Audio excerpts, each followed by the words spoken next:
Okay, good day, everyone. Welcome. Thank you for joining us. My name is Dany Weisz. I'm a neonatologist at Sunnybrook Health Sciences Center in Toronto, and I'm joined by my co-moderator, Dr. Rachael Hyland, who's a neonatal intensivist at Steed Family Iowa Children's Hospital.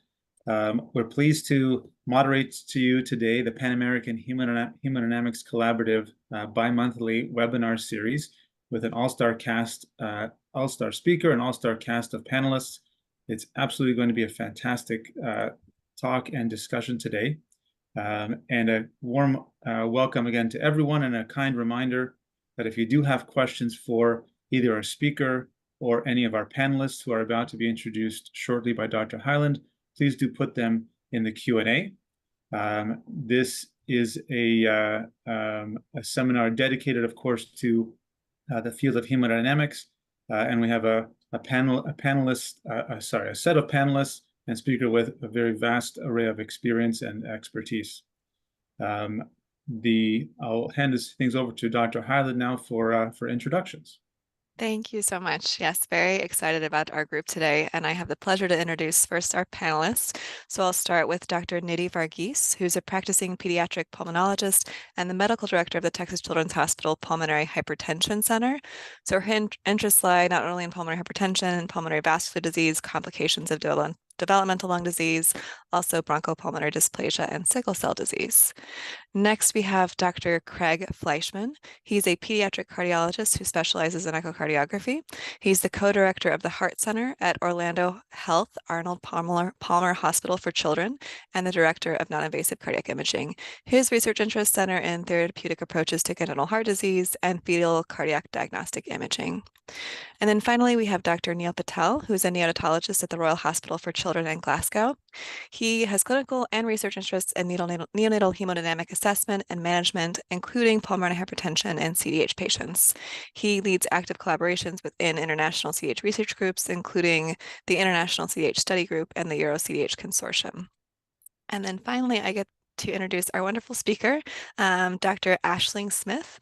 She completed her specialist training in neonatology in Ireland in 2023 and is now completing a neonatology fellowship additionally at King's College in London.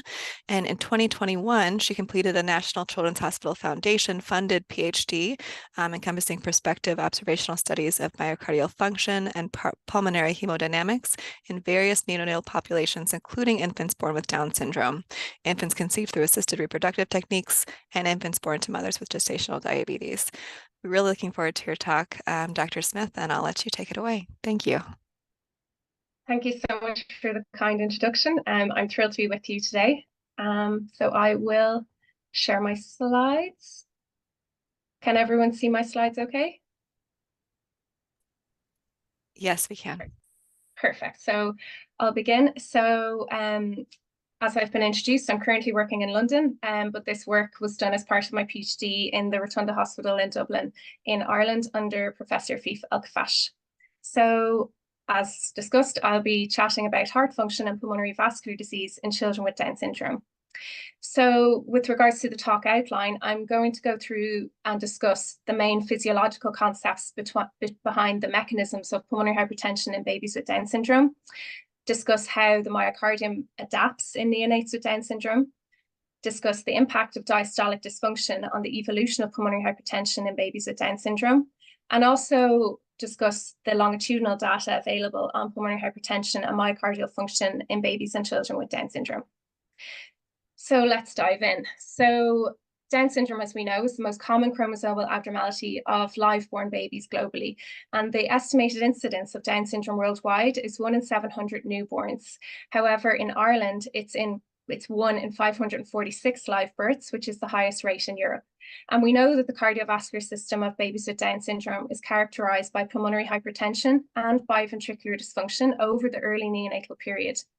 And it's becoming increasingly known that pulmonary hypertension is prevalent in babies with Down syndrome, both with and without congenital heart disease, although the underlying etiology and the timing of presentation may be different between those two groups.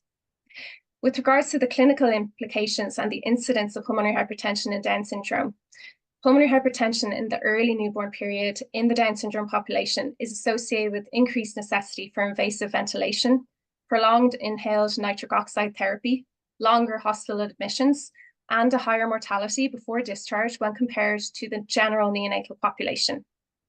The incidence of pulmonary hypertension was originally estimated to lie between 27 and 34%. However, this was likely to be an underestimation as it was based off retrospective studies that utilized an amalgamation of clinical and echocardiographic diagnostic criteria.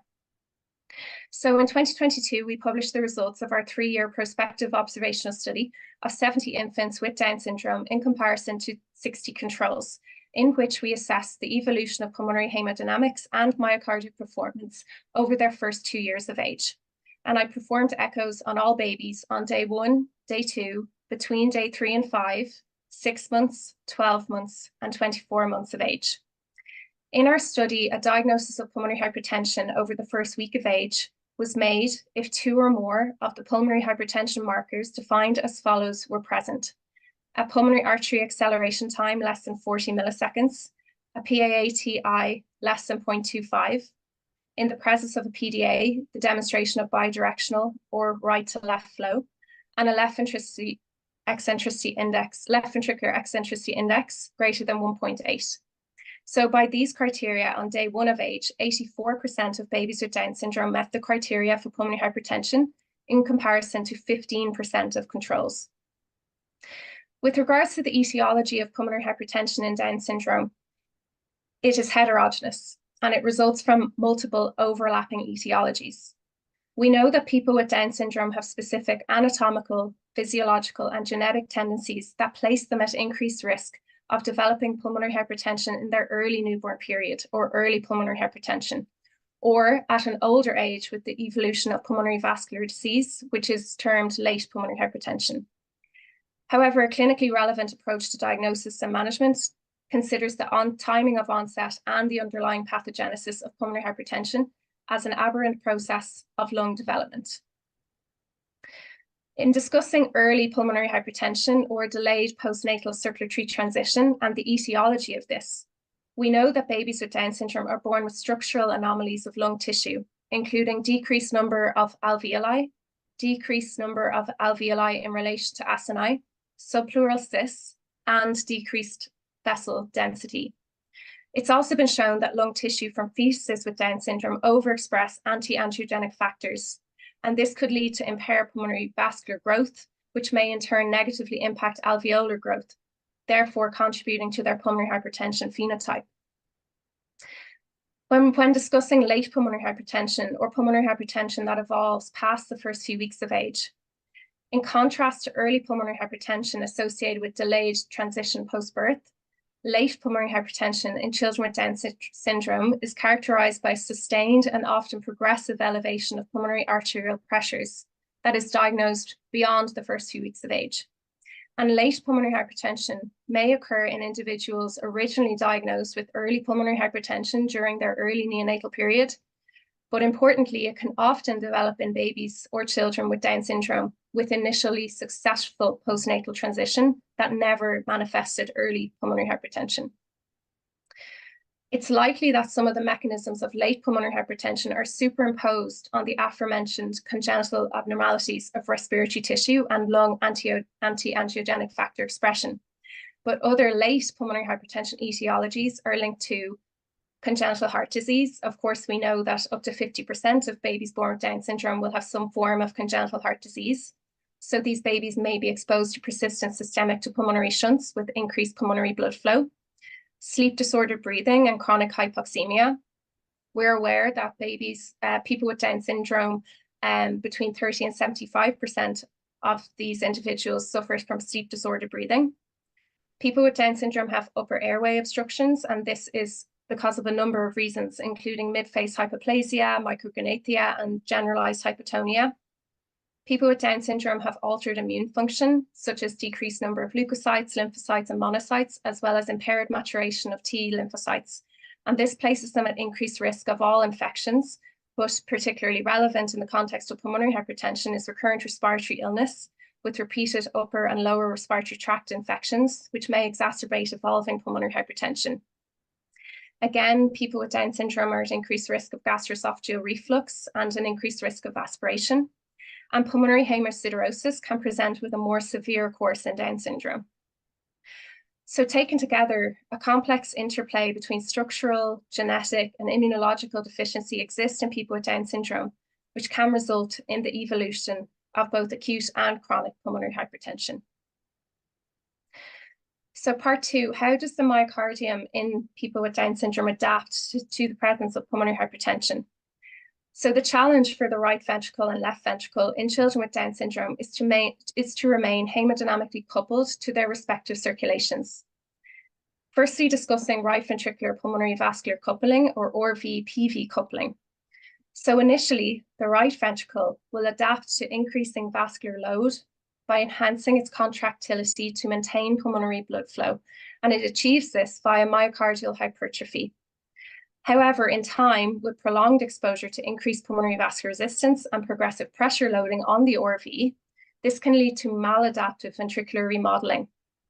And this can result in right ventricular dilatation with a subsequent decrease in stroke volume, and the heart rate increases in order to maintain the cardiac output.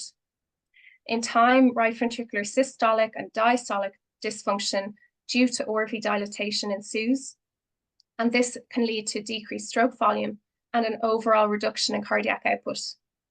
The left ventricle is also impacted because LV filling may be affected by RV dilatation and the septal bowing, with varying degrees of left ventricular dysfunction manifesting due to the phenomenon of interventricular dependence. So this graph summarizes this. So under normal conditions in green, the RV is placed under a reasonable amount or a normal amount of afterload, and RV-PV coupling is maintained. However, if there's an increase in RV afterload, the RV responds by becoming hypertrophied in order to increase its contractility. And in the yellow zone, RV-PV coupling is still maintained because of these adaptations. However, in the face of unremitting increases in pulmonary vascular resistance and the RV afterload it brings, the RV becomes dilated, it becomes dysfunctional, and RV-PV uncoupling ensues as per in the red zone. And when we're in the red zone, there's an associated decrease in right ventricular function.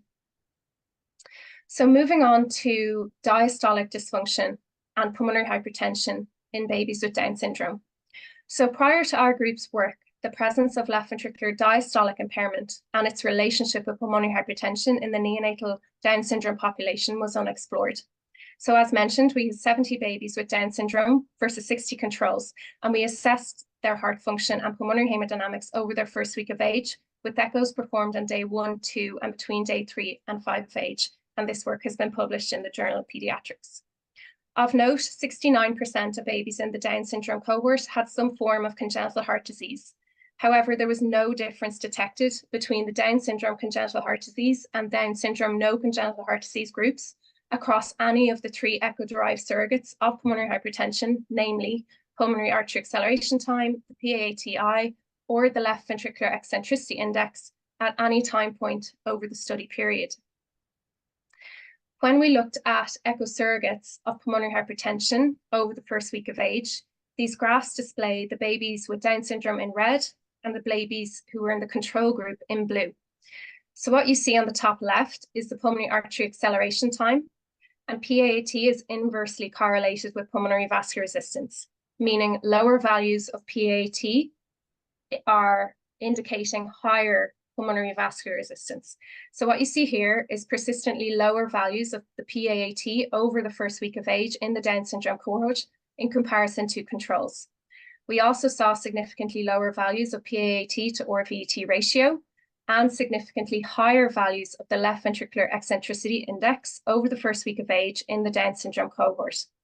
Taken together, all of these markers indicate significantly higher pulmonary vascular resistance in the Down syndrome cohort in comparison to controls that do not normalize by hospital discharge.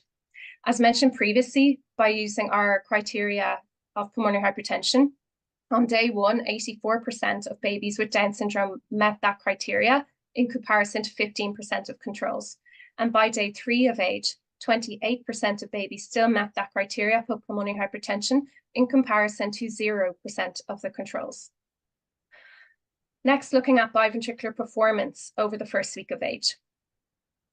On the top left, you can see left ventricular global longitudinal strain. And what we see is persistently lower values of LV strain in the Down syndrome cohort over the first week of age. We also saw significantly lower values of left ventricular systolic strain rate values in the Down syndrome group persistently over the first week of age, and notably persistently lower values of left ventricular early diastolic strain rate measurements in the Down syndrome group in comparison to controls over their first week of age. On assessment of right ventricular function, what we saw was persistently lower values of ORV free wall strain measurements in our Down syndrome group, persistently and significantly lower values of ORV systolic strain rate measurements in our Down syndrome group, and also persistently lower right ventricular early diastolic strain rate measurements in the Down syndrome group in comparison to controls over the first week of age. So taken together, we saw persistent biventricular early diastolic impairment in the Down syndrome group, as exhibited by significantly lower left and right ventricular early diastolic strain rate values over the first week of age in comparison to controls.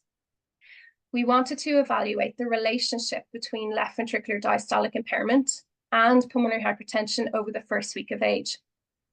And what we saw was left ventricular early diastolic strain rate was independently associated with both pulmonary artery acceleration time and the PAATI while controlling for gestational age, cesarean delivery, and the presence of congenital heart disease. Next, we investigated the correlation between left ventricular diastolic impairment and pulmonary hypertension in infants with Down syndrome over their first week of age. On the top graphs, again, the babies with Down syndrome are in red and the babies in the control group are in blue. On the top two graphs here, what you see is the correlate between left ventricular early diastolic strain rate and the PAAT, and the left ventricular early diastolic strain rate and the PAAT to ORVT ratio. Excuse me. And what you can see is that there's a significant positive, a significant positive correlation between left ventricular early diastolic strain rate and the PAAT to ORVT ratio. So this demonstrates that with worse diastolic function, there's a direct correlation with higher indices of pulmonary hypertension in the Down syndrome cohort. On the bottom graphs, we see the correlation between the EE ratio and the PAAT, and the EE ratio and the PAAT to ORVT ratio. And just to remind you that the EE ratio provides an estimate of left atrial filling pressure, with higher values indicating elevated left atrial pressures. So what the bottom graphs are telling us is that there was a significant negative correlation between the EE ratio and the PAAT, and the EE ratio and the PAAT to ORVT ratio, demonstrating that with higher left atrial filling pressures, there was also a direct correlation with higher indices of pulmonary hypertension in the Down syndrome cohort. We next assessed the correlation between pulmonary hypertension and the ORV systolic function in babies with Down syndrome on day 1. On the top graphs, we see the correlation between the PAAT measurements and the ORV free wall strain, and the PAAT and the ORV systolic strain rate. What we clearly see is a significant positive correlation between PAAT measurements and the ORV free wall strain and the ORV systolic strain rate. On the bottom graphs, we see the correlate between the left ventricular eccentricity index and the right ventricular free wall strain and the right ventricular systolic strain rate. And again, there was a significant negative correlation between the left ventricular eccentricity index measurements and the ORV free wall strain and ORV systolic strain rate measurements. Taken together, it's telling us that the higher the pulmonary vascular resistance, that there was a direct correlate with lower measures of right ventricular systolic function. Next, and finally, we wanted to look at the correlation between left ventricular diastolic impairment and ORV-PV coupling in babies with Down syndrome over their first week of age. And what we see here is a significant positive correlate between left ventricular early diastolic strain rate and ORV-PV coupling. And this tells us that there's a direct correlation between worse indices of left ventricular early diastolic function and worse ORV-PV coupling. So what's the physiological mechanism for this? What we propose is that babies with Down syndrome have decreased left ventricular diastolic function. They have stiffer left ventricles. This is leading to an increased left atrial pressure environment. This in turn, with back pressure into the pulmonary vascular system, may lead to pulmonary venous hypertension, contributing to increased pulmonary vascular resistance, and in turn negatively impacting on the RV afterload environment and the systolic RV performance. Of course, we wanted to mitigate for any confounders. So to mitigate the potentially confounding effect of prematurity and congenital heart disease in the Down syndrome group, we performed subgroup analysis of babies with Down syndrome born less than 37 weeks versus greater than 37 weeks gestation, babies with congenital heart disease in comparison to without congenital heart disease. And what we saw was there were no differences in any of the LV or RV anthropometric or functional measurements or markers of pulmonary vascular resistance in infants with Down syndrome with gestational ages less than 37 weeks or greater than 37 weeks. In addition, with the exception of right ventricular length, which was longer in the Down syndrome congenital heart disease group, there was no difference in any of the LV, RV, anthropometric or functional measurements or PVR markers between babies with Down syndrome with or without congenital heart disease. And of note, there were 20 babies born with Down syndrome born at a gestation greater than 37 weeks without congenital heart disease. And the differences in LV and RV myocardial performance and PVR markers remained significant between this group and the control group over the first week of age. So finally, the longitudinal assessment of pulmonary hemodynamics and myocardial function in infants with Down syndrome. Prior to our work, there was a dearth of longitudinal data describing the evolution of myocardial performance and pulmonary hemodynamics in infants with Down syndrome, both with and without congenital heart disease over their first 2 years of age. In the study, we included the 70 babies with Down syndrome versus the 60 controls, and I assessed them over their first 2 years of age, with echoes at 6 months, 12 months, and 24 months of age. Firstly, looking at our assessment of pulmonary vascular resistance measurements. In these graphs, the controls are still in blue. Babies with Down syndrome and no congenital heart disease are in red, and babies with Down syndrome and congenital heart disease are in green.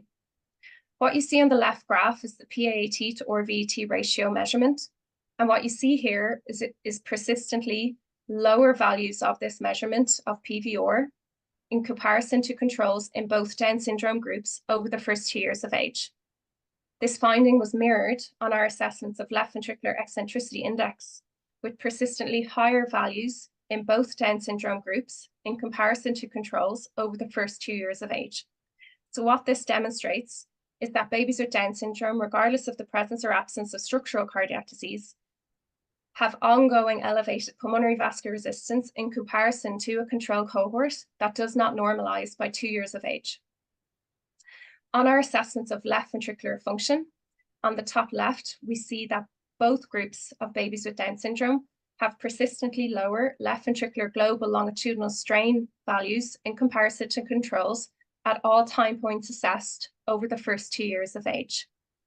We also saw persistently and significantly lower values of left ventricular systolic strain rate values in both Down syndrome groups until 1 year of age, and persistently lower LV systolic strain rate values in babies with Down syndrome and congenital heart disease in comparison to controls at 2 years of age. On assessment of early diastolic function, what we see is persistently lower values of LV early diastolic strain rate at birth and 6 months of age in both Down syndrome groups in comparison to controls. And at 12 months and 2 years of age, persistently lower LV early diastolic strain rate measurements in the babies with Down syndrome and congenital heart disease in comparison to controls at those time points. On assessment of right ventricular function over the first 2 years of age, what we saw on the top left here is persistently lower RV free wall systolic strain measurements at birth, 6 months, and 12 months of age in both Down syndrome groups in comparison to controls, and ongoing significantly lower RV free wall strain in babies with Down syndrome and congenital heart disease at 2 years of age in comparison to controls. We saw persistently lower values of RV systolic strain rate measurements in both groups of babies with Down syndrome in comparison to controls up until 12 months of age. And with regards to RV early diastolic strain rate, we saw persistently lower values of this measurement at 12 months of age in comparison to controls in both groups of babies with Down syndrome. So in summary, our findings indicate that infants with Down syndrome have persistent abnormal elevation of PVR over the first 2 years of age, regardless of the presence or absence of structural cardiac disease. We saw sustained biventricular systolic and diastolic impairment in the Down syndrome cohort. Both LV and RV strain and systolic strain rate values were negatively affected in the Down syndrome group in comparison to controls.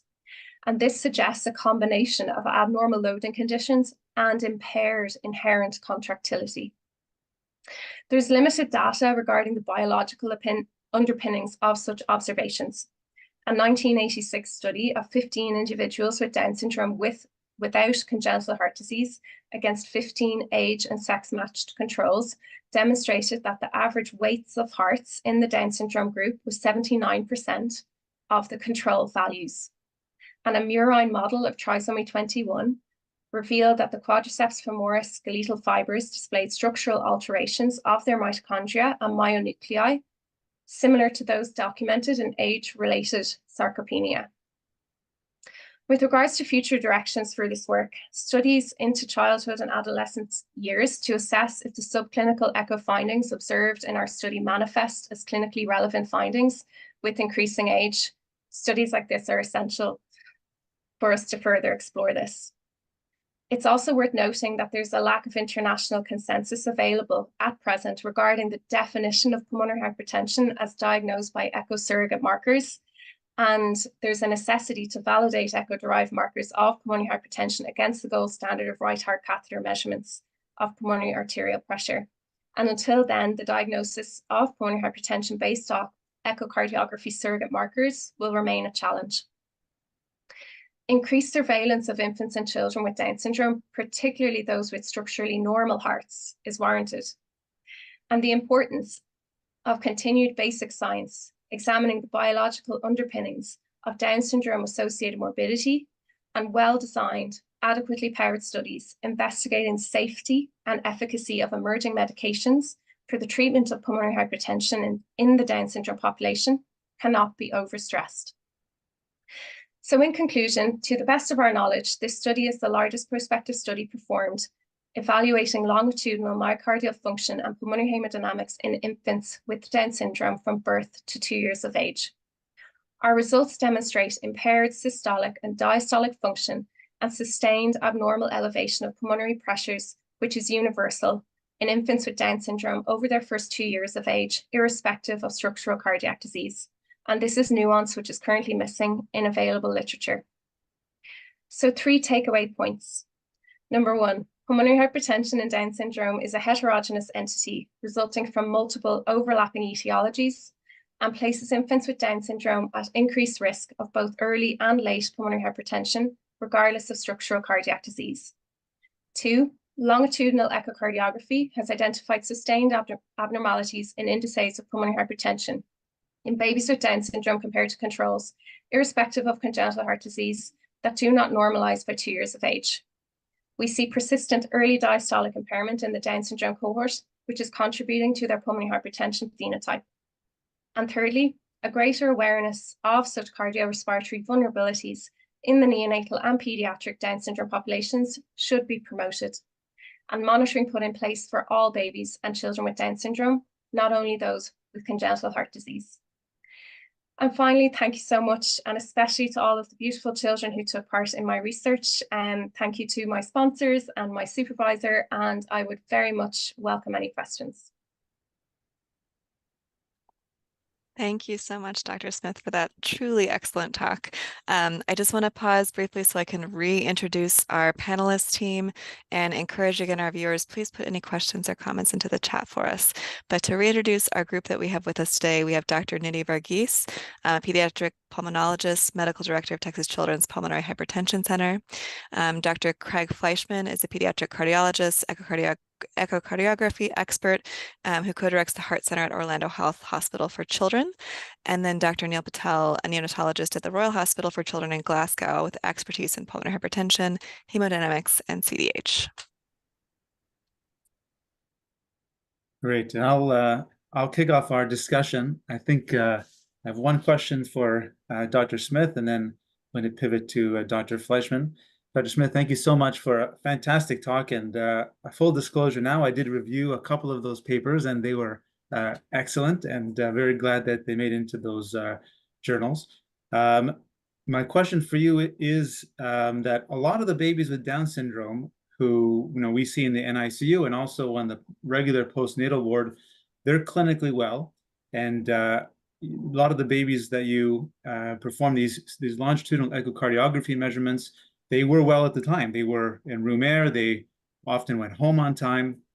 And so my question for you, and I hope it's not out of scope, is the clinical implications of these findings for most of our audience, which I think is predominantly neonatologists.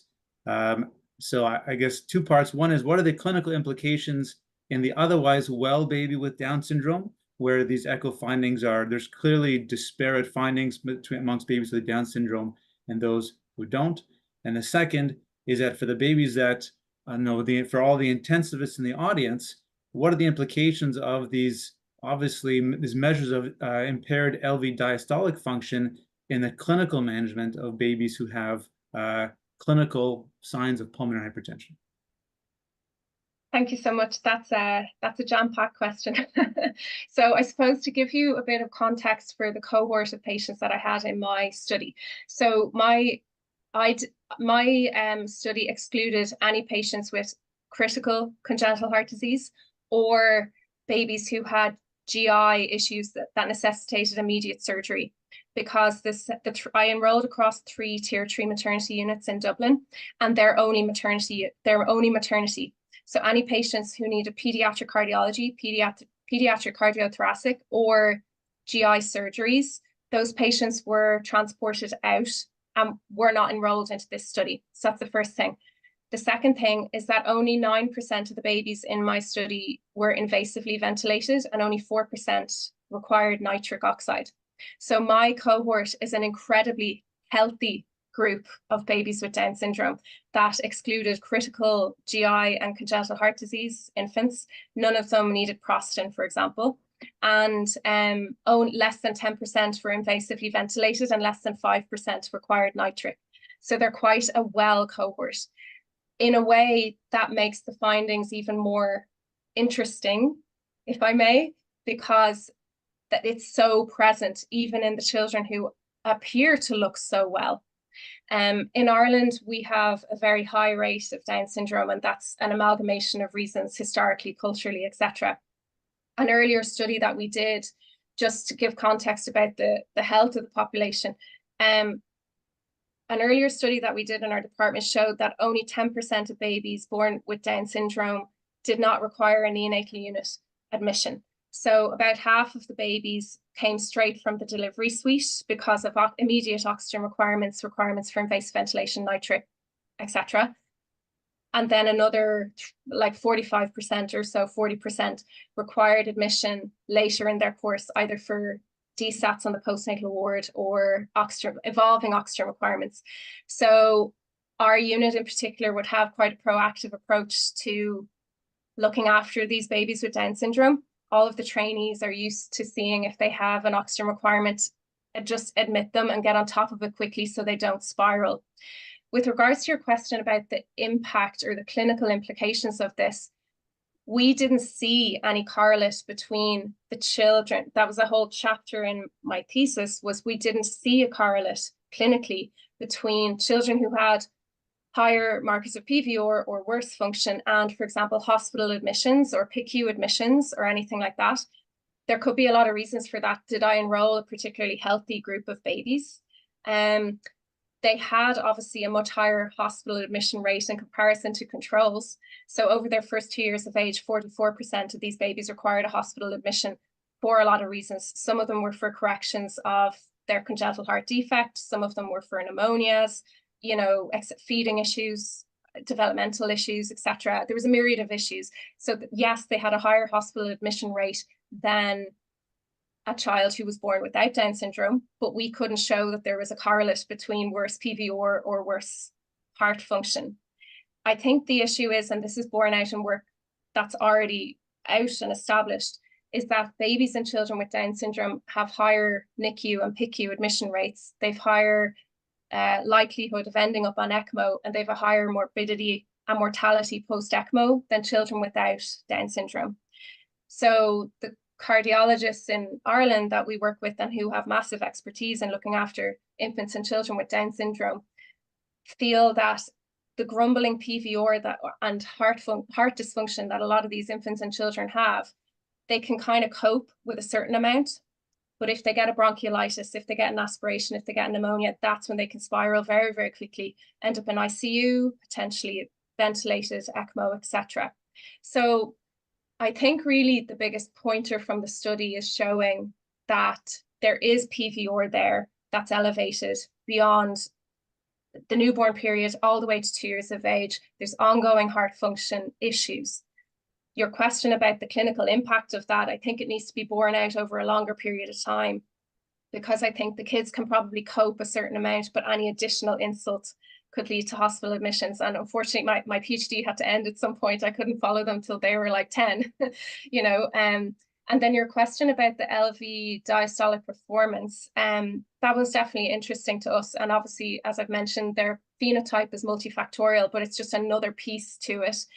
What we saw was that the LV dimensions were persistently and significantly smaller in children with Down syndrome. So they have smaller left ventricles, physically smaller, and then obviously that is obviously related to the diastolic component too. They're probably stiffer, smaller, harder to fill, etc. And that all of that is a related issue. There isn't enough research at the minute to investigate what therapies or what medications might be efficacious. After I finished my PhD, the next study we wanted to do was to do a study on sildenafil, early sildenafil, in babies with Down syndrome, but unfortunately we didn't get funding. So we need to try again to try and get funding, because there isn't enough research into, okay, we've identified this problem. Is it amenable? Is it safe? Is it possible to change anything about this? And does that impact anything at a year or two of age?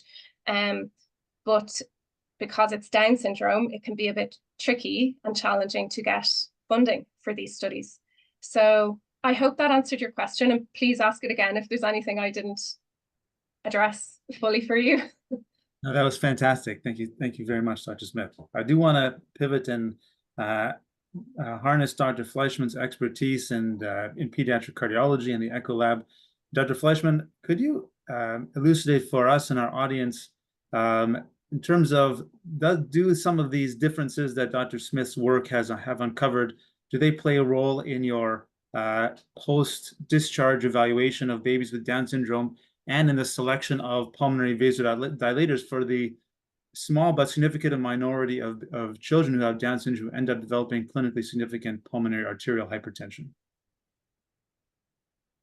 First of all, fantastic data that you presented and have published. I think it's really thought-provoking and provides some definitely roots for further research.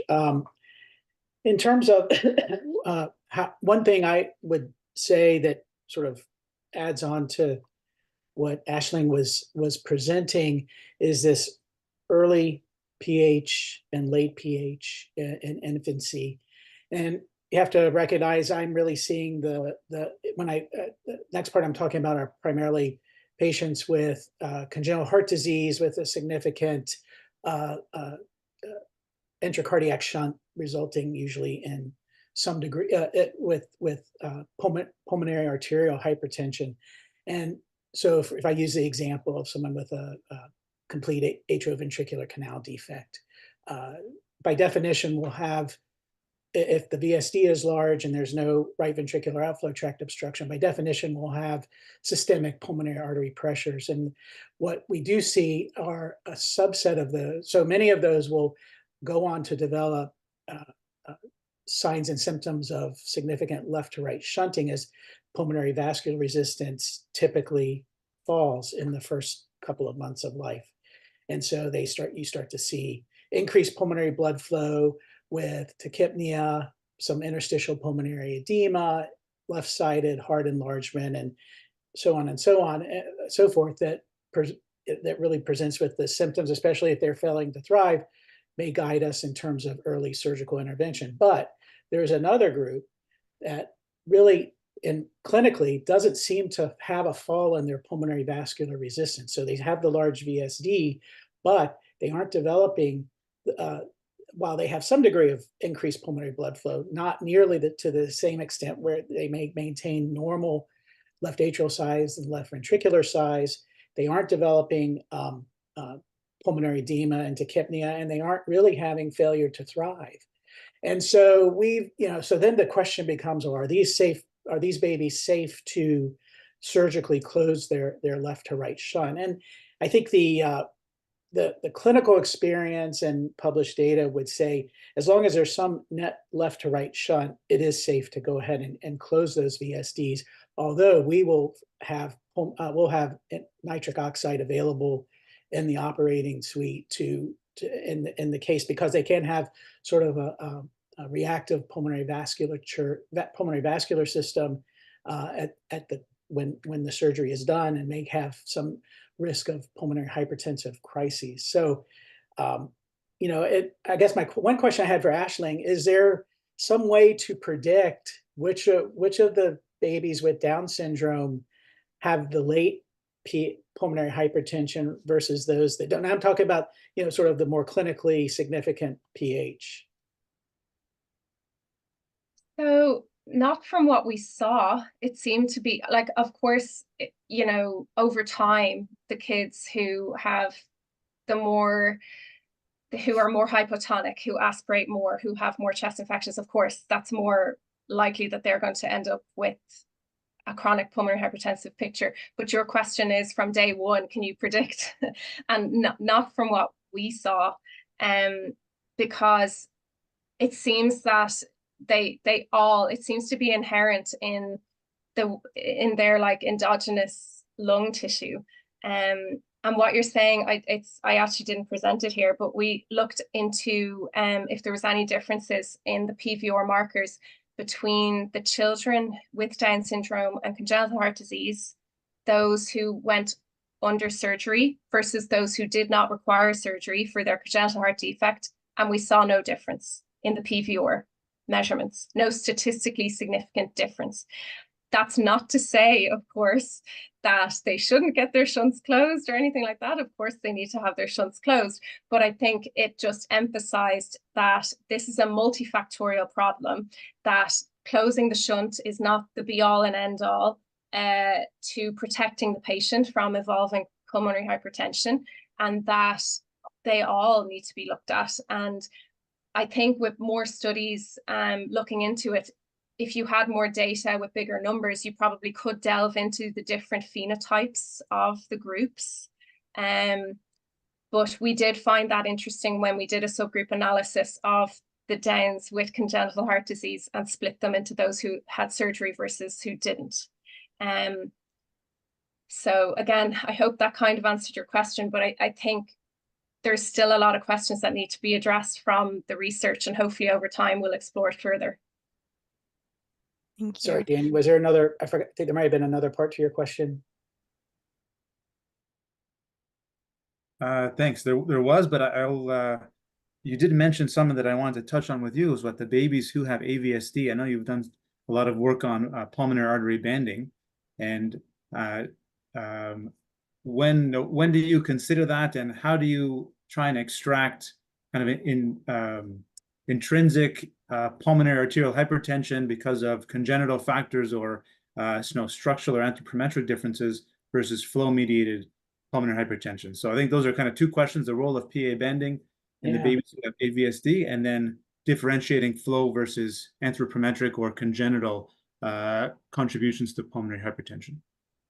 So I think we do the PA banding on those patients who probably have more complex heart disease and are at higher risk to begin with, because, I mean, if you look at the data, then the ones who have had a pulmonary artery band have worse outcomes overall as it relates to their congenital heart disease. But in general, we basically, the way we approach it, and we just had one, our most recent one was just this past week, is or past couple of weeks, is a patient who has multiple defects, including an AVSD. And the issue with the AVSD is most everything else we can treat surgically, even in the first month of life with neonatal heart surgery. It becomes very problematic before, say, about 3 months of age to really operate effectively on the AV valves and to divide and septate the heart and form two separate AV valves, but just by nature of the tissue that the surgeons are working with. And so typically, if most places will shy away from doing AVSD repair before 3 months of age. There may, depending on the size of the baby, that may be a little bit lower. So what if you have a patient with AVSD and critical coarctation of the aorta, or a discrete coarctation? So that's a patient where we would correct the coarctation because they're dependent on prostaglandin. And then also, that's the point, though, because anyone for instance, who's had coarctation surgery tends to have a worsening of their left to right shunt. You never really have an optimal aorta after surgical repair. That they tend to become symptomatic, and those are the ones that that's one subgroup that would require a pulmonary artery band. In general, it's those who require neonatal surgery for something that can't wait beyond the neonatal period that inevitably will worsen the remaining left to right, the remaining shunt, intracardiac shunt, and therefore the need to try and control pulmonary blood flow. Part of that is to decrease the symptoms, but also part of that is to hopefully protect the pulmonary vasculature from both the combination of high pressure and high flow. Thanks, Dr. Fleishman.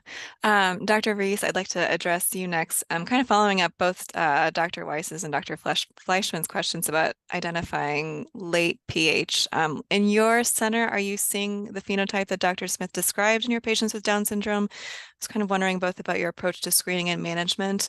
And there's a question in the chat about for how long should you monitor for PH and structurally normal heart, perhaps with patients with Down syndrome? I don't know if that's something that you're addressing or treating differently in your center.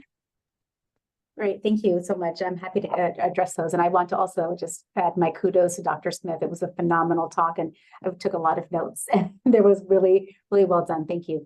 The Down syndrome population is unbelievably heterogeneous, as you noted, and we see these kind of peaks in presentation. So there are a number that present early with very fulminant disease, often related with congenital heart disease, or perhaps a PPHN that never seems to quite go away with a very delayed transition.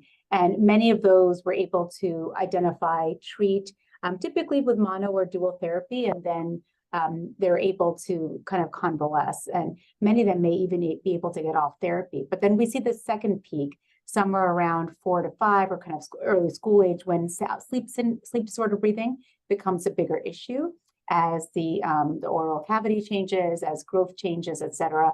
And we address that quickly. American Academy of Pediatrics has a recommendation that all children with Down syndrome must be screened by the age of 4 with a sleep study. So I, in my practice, tried to do a sleep study somewhere between 2 and 4 to get a handle on that ahead of time before it becomes a big issue. And of course, there's a lot of big need for anticipatory guidance for weight management and healthy sleep practices, so we can identify clinical symptoms before they come. But what I found so interesting with your talk today is that there's this third spike that we see that's not really well understood. And this third spike we tend to see somewhere around adolescence. Sometimes it may be related to a congenital heart disease. The integrity of the repair has now changed. If you have an AV canal, for example, perhaps the left AV valve is more stenotic or more regurgitant, both of which can have significant impact downstream to the right heart. But then you have others who their hearts look good, the left heart looks good, their sleep apnea is not an issue, and yet we've had this third spike.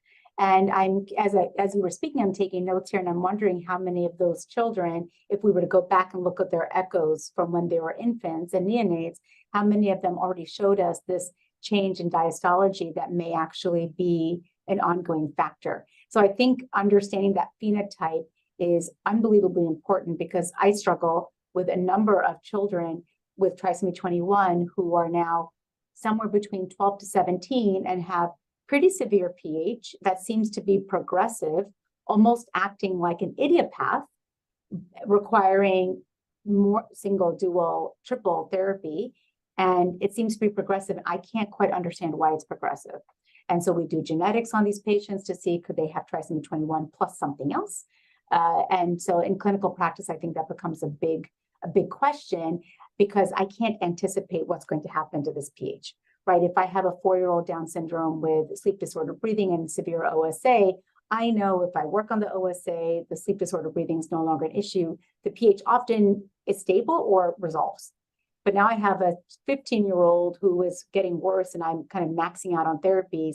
And now we're talking about, do we do pot shunt? Do we do a lung transplant? What are our options? And so to be able to anticipate the progression of disease, I think is very important. And the work that you're doing is extremely interesting to me, because I wonder if some of these patients, if we identify them who are at risk of having issues later in life, should we kind of, for lack of a better word, or lack of a better description, take their PH a little more seriously in infancy and have them on dual therapy from the get-go. I don't know if I can do upfront combination therapy with 3 drugs from the gate, but maybe, keep these kids on dual therapy and not tell them like, oh, things are fine, keep my card if you need me, And so I wonder if we need to identify this particular vulnerable group and be more anticipatory with our screening and more anticipatory with our medication management.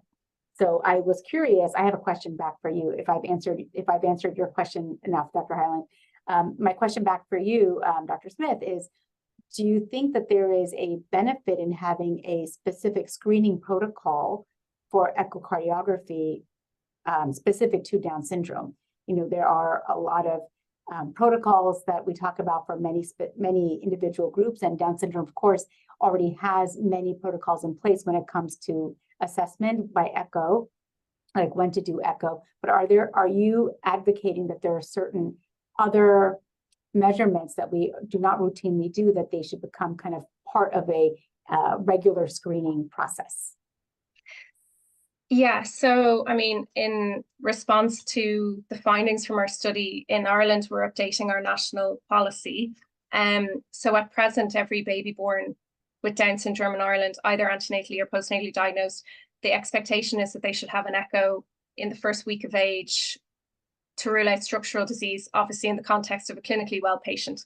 And if at the minute, if that heart echo was structurally normal, they're discharged into the ether.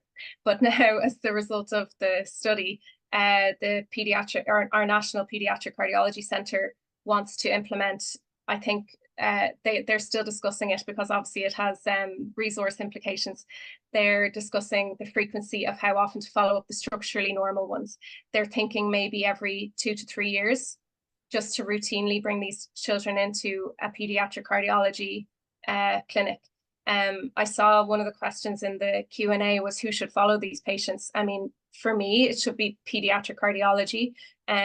Like we're neonatologists who perform hemodynamic assessments and not structural or ongoing pediatric cardiology. So that for me should be pediatric cardiology, but that has resource implications. With regards to a specific protocol, I mean, the measurements that I described there for pulmonary vascular resistance, they're quite easily obtained, like pulmonary artery acceleration time and left ventricular eccentricity index. They're quite easy to obtain. The more quote unquote sophisticated ones, like deformation analysis, their benefit lies in the fact that they are the most sensitive. They will pick up subtle changes in systolic and diastolic performance before most likely before tissue Doppler will, or more crude measurements like pulse wave inflows on the tricuspid or mitral valve. So they have a benefit there. I mean, they're not like, you can train people to do them. They're not particularly mystifying. But again, it boils down to people's expertise. I have seen protocols in other countries whereby Down syndrome clinics are centralized. So that obviously a lot of these patients, as you've made reference to, they have endocrine issues, respiratory issues, developmental issues, and that ends up building up a lot of appointments for these families and these children who, of course, you want to keep in school and all of their regular activities. So some countries actually have centralized clinics that the parents and the child can come and they see ENT, respiratory, cardiology, anyone that they need to see all at once. And that's a very patient-centered approach. In Ireland, we have Down syndrome clinics. They specifically started over the last few years, but there's still more of a developmental focus on them and MDT input that the child might need, like physio, OT, etc., as opposed to necessarily a medical. But I think over time, we will be pushing for that because it's a large burden on parents to come to all of these appointments as well.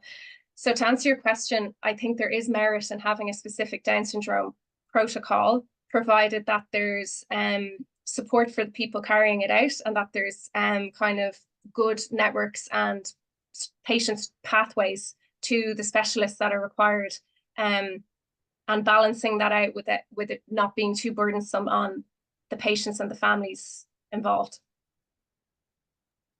Thanks, Dr. Smith. Actually, I want to ask a top question to Dr. Patel, kind of as we keep talking about frequent reassessments in this vulnerable population that has abnormal cardiac maturation. It's making me think of Dr. Patel's clinical and research area of CDH patients. And I'm wondering if you can translate any of what Dr. Smith and Dr. Varghese were also saying about the need for maybe scheduled early intervention, scheduled early follow-up, and what you might suggest for that group or what you see differently in those patients as well. Yeah, thanks very much, Rachel, and thanks very much, Aisling. That was an amazing talk, and the amount of work that I know went into collecting that and analyzing it as well. It's just brilliant and inspiring. And I was definitely thinking the same thing, difficult for me in my brain to separate out CDH from anything, but I just saw so many parallels. I think in particular, this understanding that you've shone a light on in terms of the left heart and its role and interventricular interactions that you're able to describe there. One thought that I had around that early pulmonary hypertension piece is, and your description of it as the left heart driving the elevated pulmonary vascular resistance and therefore the changes in the right heart. And it made me wonder whether you'd thought that actually treatment in this population should be thinking not just about the precapillary circulation and the pulmonary arterial tone, but also the left heart, because that's definitely something that in CDH we're slowly coming around to thinking about as well. So maybe that's a question I can ask to you first, and then I'll come back to the question again. Yeah, I suppose, like as I mentioned, like the etiology in pulmonary hypertension is so heterogeneous. So I think there just isn't the data. Like, we don't know. Like, our next study that we wanted to do was sildenafil, early sildenafil, to see if that would be helpful. But actually, I mean, if you want to target diastolic, then maybe something that lowers the heart rate, maybe that would have a bigger impact. But we just don't know. And also it's about, as mentioned, if there is different etiologies, then to be safe and to be as precise as possible to try and pick the right drug for the right patient at the right time. I think we probably still have a bit of work to do to pull out the different phenotypes, and as best you can try and use the medication to target the appropriate phenotype at the appropriate time, as opposed to just throwing a lot of medications at a patient that they might not be beneficial. So targeting specifically left diastolic dysfunction in a Down syndrome cohort would be incredibly interesting to see if that would help over time. I don't know that we're just quite there yet. I think I'd like a bit more research before doing that, but I did think the sildenafil would have been an interesting option if we got the funding.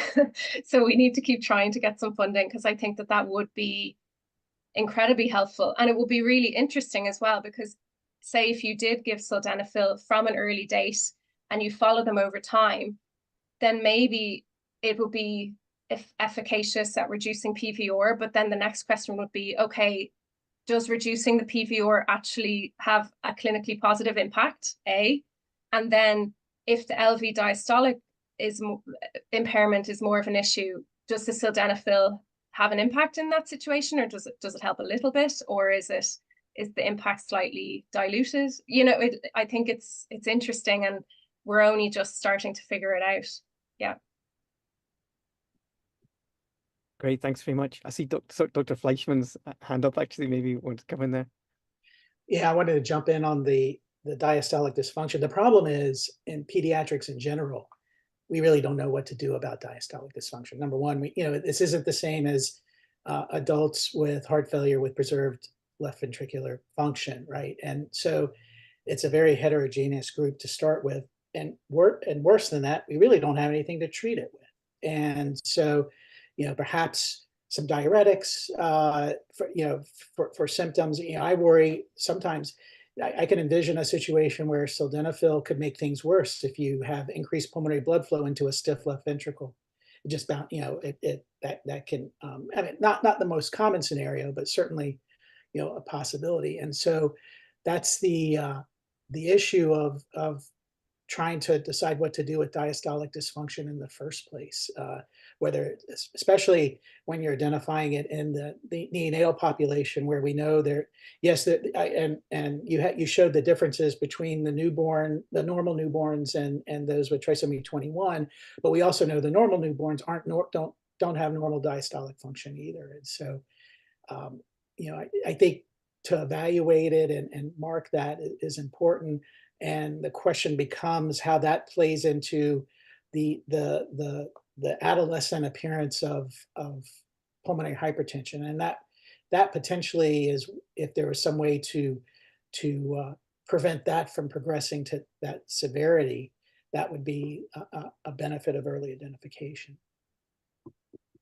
Thanks, Dr. Fleishman. I want to bring this back to Neil. I know the neonatal intensivists in the room, no one's mentioned it, but obviously milrinone comes to mind, of course, with LV systolic or diastolic dysfunction in the context of pulmonary hypertension.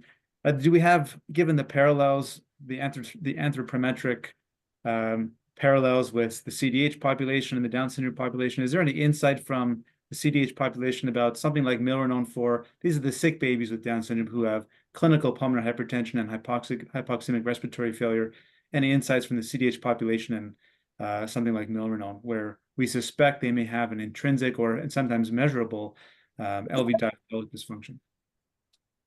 Yeah, that's a great question. I suspect, I'd be interested in people's thoughts, but I suspect people who are on the webinar who've got experience of managing those babies with Down syndrome and with diaphragmatic hernia, when they're in a phase of clinical compromise where we think there's pulmonary hypertension and or left heart dysfunction. I've got some experience of using milrinone in those situations. We don't have a strong amount of published evidence to support that use, but I think the clinical use exceeds, the evidence that we have. And certainly we've been using milrinone in those populations, especially diaphragmatic hernia population, for quite some time now. There's the milrinone trial in CDH that has been run multi-center in North America, led by Dr. Lakshman Narasimha, and we're really, interested to see what that will yield. As you guys probably sense as well from your clinical experience, I kind of think of milrinone as a kind of general tonic. In theory, it's going to address a lot of problems here, isn't it? Pulmonary vasodilator, systemic vasodilator, so that might support the failing or the troubled left heart.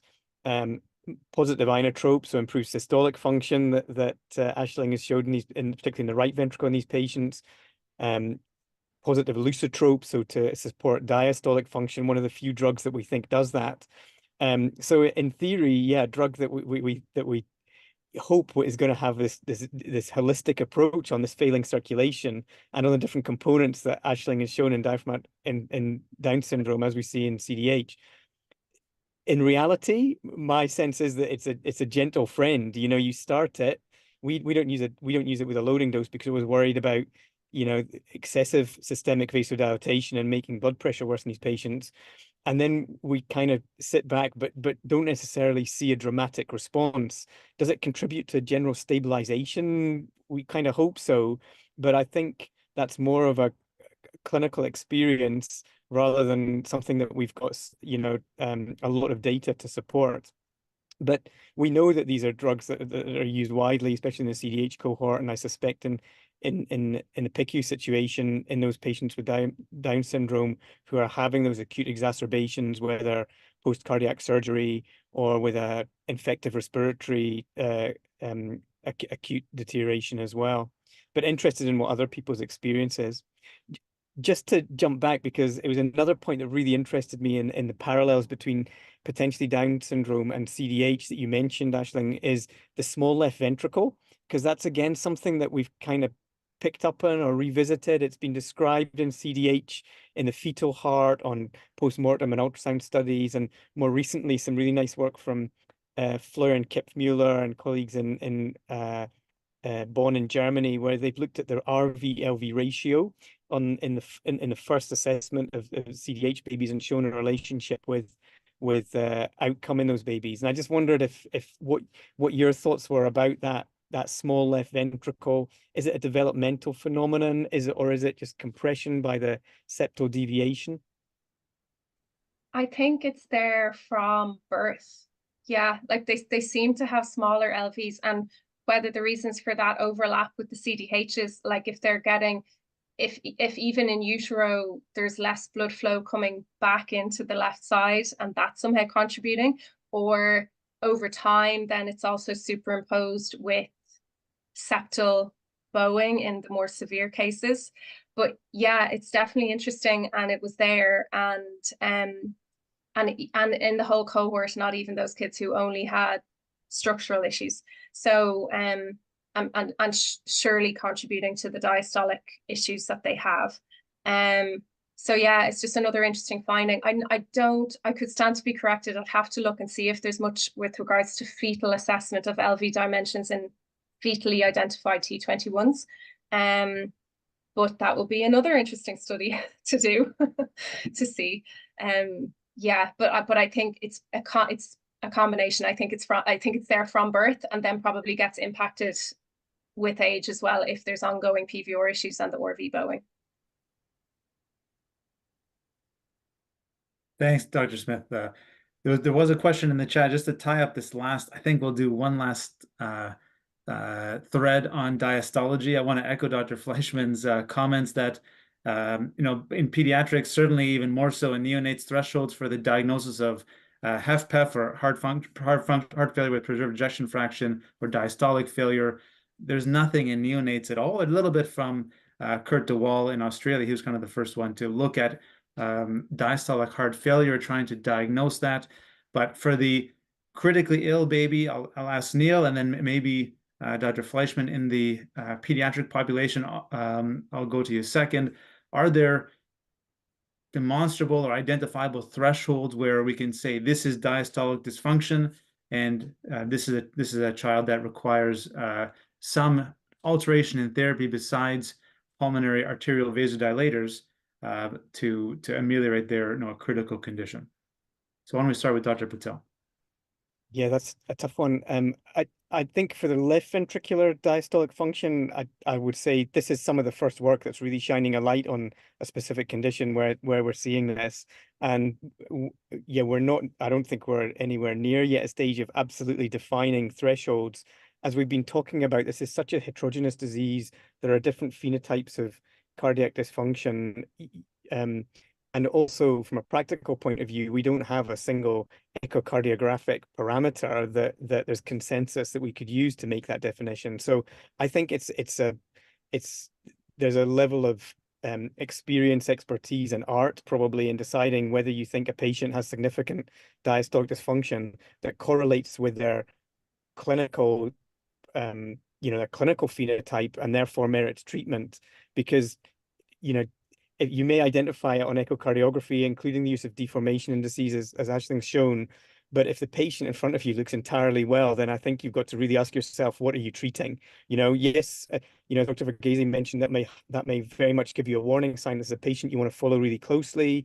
and monitor their clinical progress. But I think we've got to be really cautious about not just treating an echo index or an abnormal number, but the whole patient in the context of that.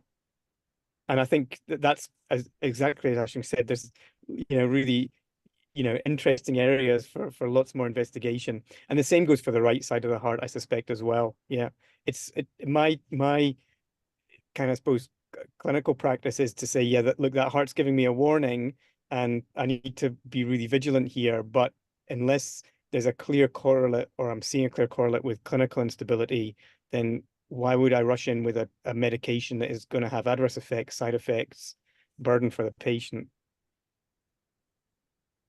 Thank you so much, Dr. Fleishman. I would agree with what Neil said. I think we've gotten very good at different echocardiographic tools to evaluate both systolic and diastolic function, having gone from a tissue Doppler now to deformation. And so we can measure it really well. I think, though, it comes back to how do we interpret the data? Again, as was mentioned, very heterogeneous population, even outside of Down syndrome.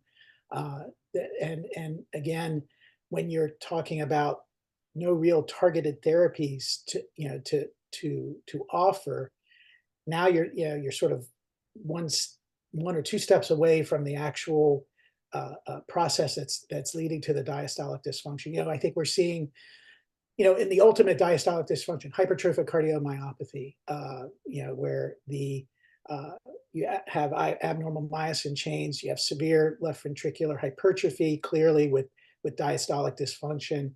Now it's only been just real recent where we have medical therapy, pharmacologic therapy to treat hypertrophic cardiomyopathy, where the measurement tools really come into play, because now we can measure the effect that our treatment is having on that.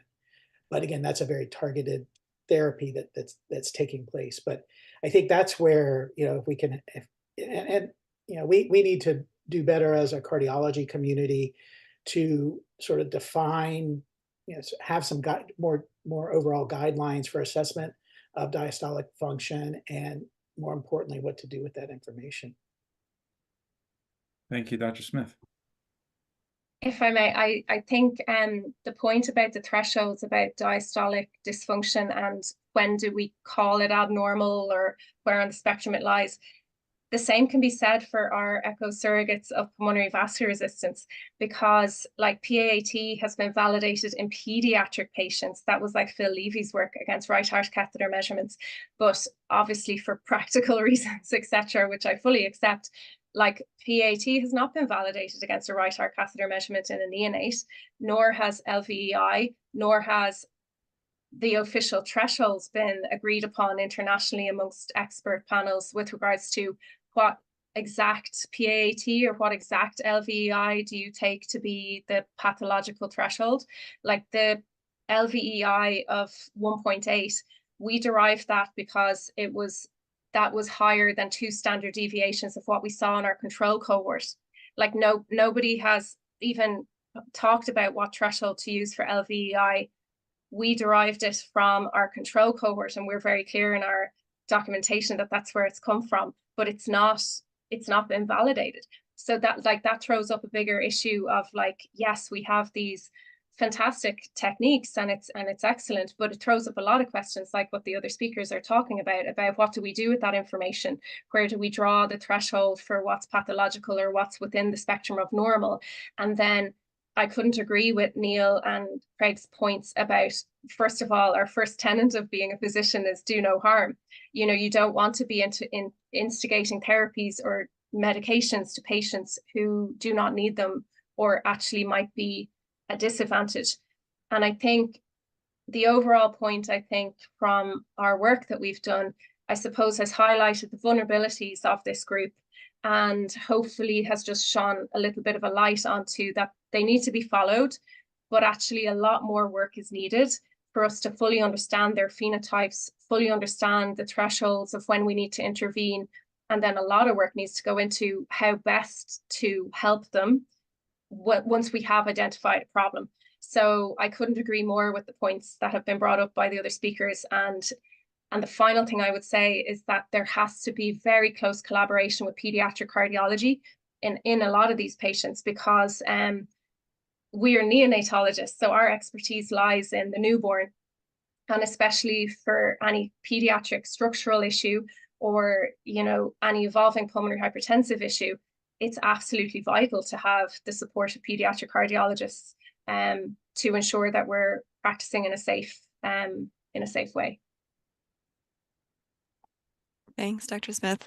And as you kind of just said, how do we intervene when we do identify a problem? There was a question in the chat about therapeutics, and obviously it's a very heterogeneous population, but Dr. Varghese, actually, I was wondering if you had any comments on how you would generally approach this population, or if there's even as far as intensity goes. I know you're part of a clinical trial, I think, looking at combination therapies versus single therapy approach, and whether you think that could be applicable in this population or other special populations, CDH, et cetera. Sure. Before I answer that, I wanted to add one more point to what Dr. Smith was saying. I think the collaboration with pediatric cardiology is very important. I would add that the general pediatrician, I think, is really where this information needs to go. The pediatric cardiologist and even the pediatric pulmonologist, we only see the patients who are referred to us or that we know about. So it's very easy to lose one of these patients until you find the pediatrician's been going through so much workup and can't find anything else, and finally does an echo or finally does a chest x-ray and realizes, oh my goodness. And so I think there is an extremely important responsibility that we as subspecialists have to our general colleagues to educate them on what to look for, when to refer, and with whom to partner. So I want to add that piece into that. Regarding medication therapy, as a PH expert, I'm actually a doctor who try to do everything I can to not prescribe PH therapy. And part of it is because it's my belief that most of pulmonary hypertension, especially in pediatrics, much of it has to do with other factors. And I think when we are quick to prescribe therapy, we miss the opportunity to identify modifiable variables, such as sleep disordered breathing or severe restrictive lung disease, perhaps restrictive cardiomyopathies, et cetera. And so it's extremely important to rule everything out first. And so that's what my first treatment is, actually a full workup and evaluation. Now, of course, if the child is clinically unstable, then I have to do something to buy time. And so stability can be achieved either sometimes with just single therapy or sometimes dual or triple therapy, combination of inhaled, especially if there is a strong lung component to the disease. I will favor inhaled therapies, particularly on the inpatient side. So we use a variety of inhaled short-acting agents on the inpatient side where it's relatively easy to access. But we'll try to just optimize everything else first. And then if that doesn't work, depending on the age of the patient and what they're able to take, what they're able to tolerate, I typically will start with simple oral therapies first and really try to maximize those before reaching for more of the continuous infusions, just because they're onerous and the developmental stage of the child with trisomy 21 may be challenging to manage and just deal with a continuous infusion. So we do try to do initial agents with oral therapy first. Now, whether you do a single versus a duo, that is, as you alluded to, one of the studies that we have ongoing right now in North America is our MOD-PA study, our mono or duo therapy in pulmonary arterial hypertension. And whether to choose one or two at the beginning is hard to say.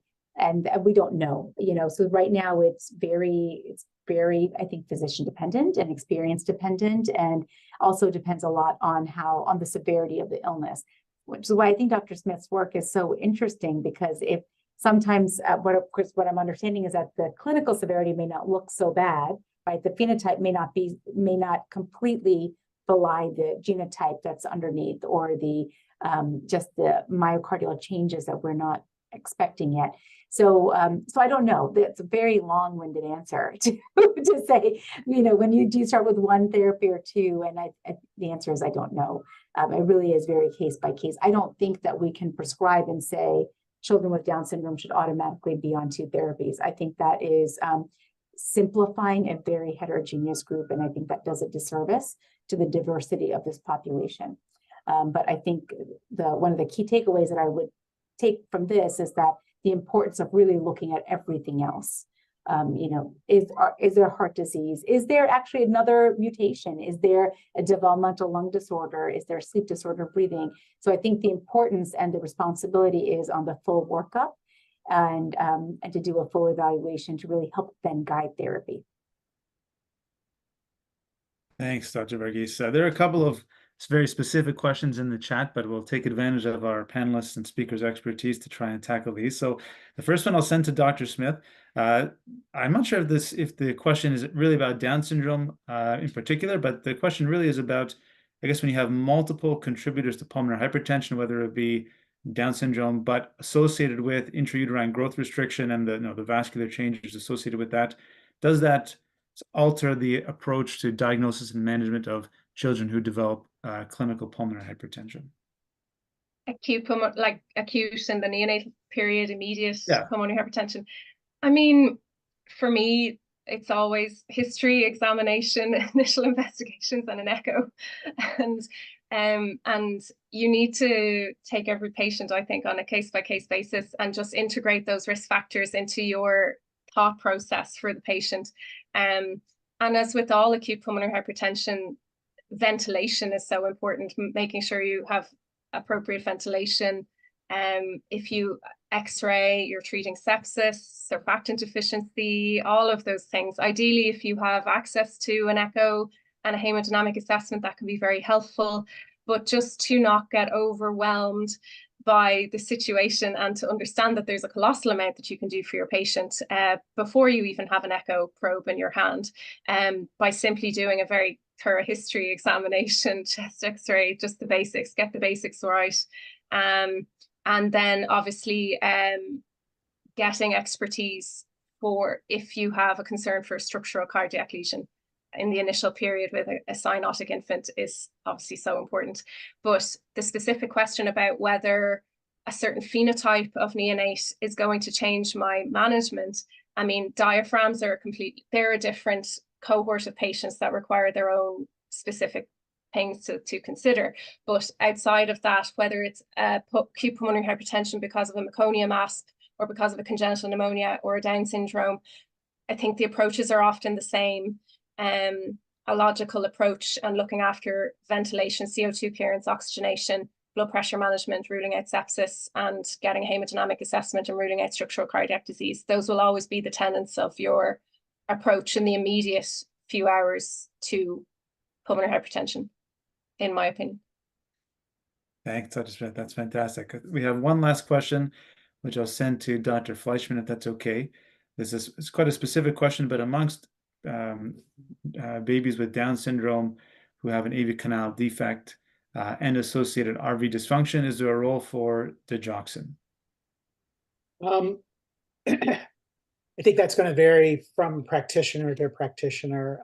I have found you'll find some who will add, usually we'll start with a diuretic and then we may use digoxin. I haven't had trouble with using it. And oftentimes with those who are having heart failure from pulmonary overcirculation, it can be helpful in terms of getting them a little better with feeding. Whether it's specifically for right ventricular dysfunction, it's hard to tell sometimes because both ventricles are contributing to the cardiac output before the repair in a AV septal defect. Is the right ventricle, is the function down, or perhaps is it hypoplastic and just doesn't look as large as the LV, and perhaps it's an unbalanced canal. But in general, I think it certainly can be used. I don't know that it's necessarily commonly used. Really depends on practitioner, or sometimes center. Individual centers will have their own practice. Thanks, Dr. Fleishman. And thank you, everyone. Thanks so much to our participants for joining us. This has really been a wonderful discussion. Hugely thankful to our moderators and our panelists, and to Dr. Smith, our presenter today. If you could please complete the evaluation of the session that Laura put in the chat, and we look forward to saving everyone at the next conference. Thank you so much, everyone. Thank you. Thank you.